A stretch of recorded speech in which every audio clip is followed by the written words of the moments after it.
Kita masuk ke bahasan tentang ISK atau UTI, ya, urinary tract infection. ISK ini itu adalah suatu kondisi ketika saluran kemih kita itu ada infeksi. Lalu seperti yang kita sudah bahas tadi bahwa ketika kita bicara mengenai saluran kemih, maka ada beberapa ada organ dan beberapa bagian yang saling berkaitan dan saling berhubungan.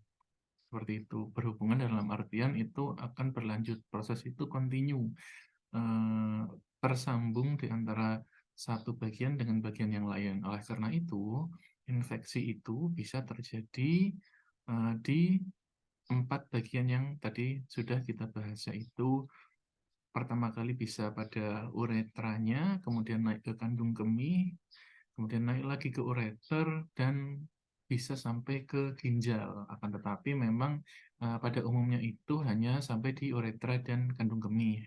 Untuk gejala, nah teman-teman, ini rata-rata ada nyeri pinggang, kemudian bisa ada meningkatnya dorongan untuk buang air kecil, maupun tiba-tiba buang air kecilnya menjadi agak jarang sedikit, jadi tidak normal. Kemudian bisa ada nyeri waktu teman-teman buang air kecil, urinnya juga warnanya bisa berubah, tidak seperti biasanya, dan bukan karena pengaruh dari obat dan sebagainya, atau makanan gitu ya. Lalu kemudian bisa juga dapat terjadi sedikit ada perdarahan sedikit ada darah dalam urin karena adanya luka di dalam saluran kemih, seperti itu. Juga selain warna juga baunya juga kurang enak gitu untuk jika terjadi ISK. Nah,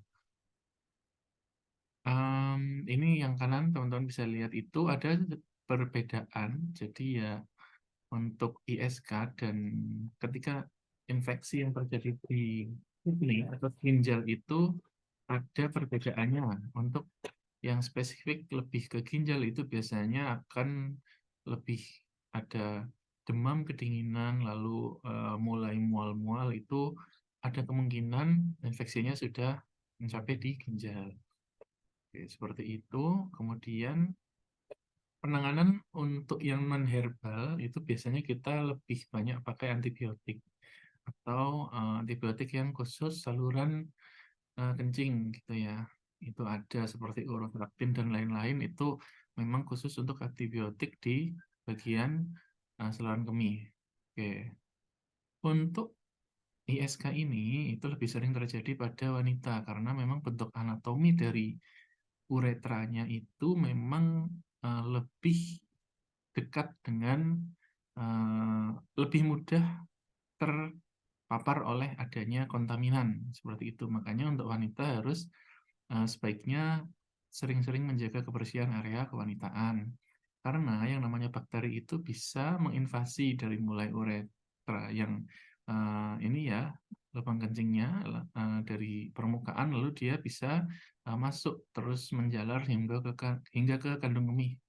Oke, kalau untuk pria itu agak lebih panjang, jadi memang tidak sebanyak wanita, walaupun tetap ada untuk dari pria.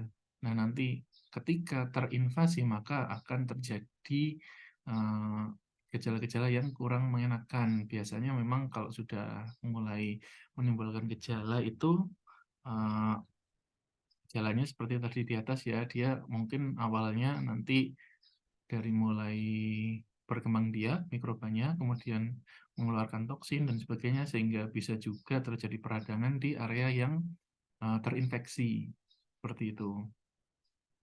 Ya, umumnya, ya ini untuk umumnya, sebetulnya ada banyak bakteri yang bisa menyebabkan infeksi. Akan tetapi memang paling umum biasanya itu salah satu dari beberapa itu adalah karena E. coli. Oke, ya, teman-teman bisa melihat perbedaan antara yang kiri itu eh, anatomi dari wanita, ya, yang kanan itu dari pria. Oke. Nah, Untuk ISK ini, ketika kita menyebutkan ISK, maka sebetulnya kita bisa bagi menjadi dua bagian. Yang pertama, awal mula dari saluran kencing, saluran kemih itu sendiri, yaitu di bagian ginjal dan saluran yang menyalurkan ke kandung kemih yang kita sebut dengan ureter. Itu kita biasa sebut dengan ISK di bagian atas atau ISK atas. Kemudian yang kotak merah ya. Kemudian yang kotak kuning itu adalah ISK yang lebih berada di bagian bawah, yaitu adanya di kandung kemih dan uretra. Itu. Oke, untuk treatmentnya ya tadi kan kita sudah bahas salah satunya adalah dengan antibiotik seperti itu. Nah, pada dasarnya itu untuk terapi ISK ini lebih kepada mengeradikasi bakterinya, mengeliminasi bakteri, kemudian juga ada beberapa mekanisme lain yaitu antiadesi. Seperti apa maksudnya? Seperti ini. Contohnya ketika suatu mikroorganisme menginvasi. Nah, kita mulai dari yang A, gitu ya. Jadi bakteri yang sudah masuk, itu dia mulai berkembang, melakukan kolonisasi. Kemudian selanjutnya untuk dapat hidup, bakteri dan tidak terhanyutkan oleh urin yang diproduksi dan dikeluarkan, maka bakteri itu harus terattach atau menempel di epitelium bagian ginjal dan saluran kemih seperti itu. Nah, proses inilah yang kita sebut dengan attachment. Oke. Kemudian setelah menempel, maka organisme tadi itu, mikroorganisme tadi itu menginvasi, kemudian masuk menginvasi sel epitelnya ya, kemudian bisa melanjutkan proses-proses untuk kehidupannya hingga sampai membentuk biofilm, kemudian mereplikasi, dan dia juga bisa melepaskan toksin, dan dia juga mengambil nutrisi yang bisa lewat atau di sekitarnya, kemudian bisa menjangkiti atau menginvasi sel-sel yang lain di sekitarnya. Nah, tahapan-tahapan inilah yang secara umum dapat kita target untuk mengeliminasi mereka. Seperti itu, baik kita membunuhnya maupun menghambat proses yang terjadi dari mulai A sampai dengan H. Nah, kita fokus di sini saja. Jadi untuk pembahasan seluruhnya mungkin kita tidak dalam, akan tetapi kita fokus di A dan B ini. Yang khususnya yang adesi, ya, menghambat penempelan sel sehingga mohon maaf, menghambat penempelan mikroorganisme. Ketika mikroorganismenya itu tidak bisa menempel, maka tahapan-tahapan selanjutnya itu tidak terjadi. Oleh karena itu, selain kita mengeradikasi bakteri tersebut, kita juga bisa menghambat penempelannya agar dia tidak menginfeksi jaringan-jaringan sehat yang ada di saluran kemih. Nah, beberapa juga dapat kita lakukan ya. Alternatif untuk terapi dari ISK ini ada beberapa macam terkait dengan cara mereka menjangkiti atau menginvasi kita. Akan tetapi ini kita nggak bahas lebih lanjut. Ini cuma untuk tambahan aja. Ini saya masukkan sini, teman-teman bisa baca ya, bisa baca sendiri. Oke ya. Ini tadi ada yang antiadesif juga sudah kita bahas, tetapi sebetulnya lebih dari itu, tidak hanya antiadesif tadi.